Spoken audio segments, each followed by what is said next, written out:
9 రోజున ఒయాసి school Desaipet road Warangal పాఠశాల యందు ప్రిన్సిపల్ శ్రీ పరంజ్యోతిపై వచ్చిన ఆరోపణలపై వరంగల్ మండల విద్యాశాఖ అధికారి గారిచే తేదీ 10 రోజున వివరణ జరిపించగా ఈ క్రింది విషయము తెలిసినది. అసలు స్కూల్లో ఏం జరిగిందనేది కూడా మనకు మొత్తం వీళ్ళు ఇక్కడ వివరణ ఇవ్వడం జరిగింది.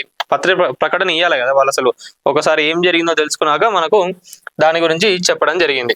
ఆ పాఠశాలలో చదువుతున్న యూకేజీ విద్యార్థి ఆటిజం సమస్యతో బాధపడుతూ ఉన్నాడు. ఆ అబ్బాయి అటు ఇటు తిరుగుతూ బొమ్మలతో ఆడుకుంటూ కింద పడగా అది గమనించిన పాఠశాల టీచర్ అబ్బాయి వీపుపై 2 దెబ్బలు వేసింది. ఆ తదుపరి ఆ అబ్బాయి తల్లిదండ్రులు పాఠశాలకు వచ్చి పరిస్థితిని గమనించి పాఠశాల యాజమాన్యం దృష్టికి అబ్బాయి విషయము చూపించినారు. ఆ తదుపరి పాఠశాల యాజమాన్యం ఆ యొక్క టీచర్ ని విధుల నుంచి సస్పెండ్ చేయడం జరిగింది. ఆ టీచర్ తో విద్యార్థి యొక్క తల్లికి క్షమాపణ చెప్పించడం జరిగింది.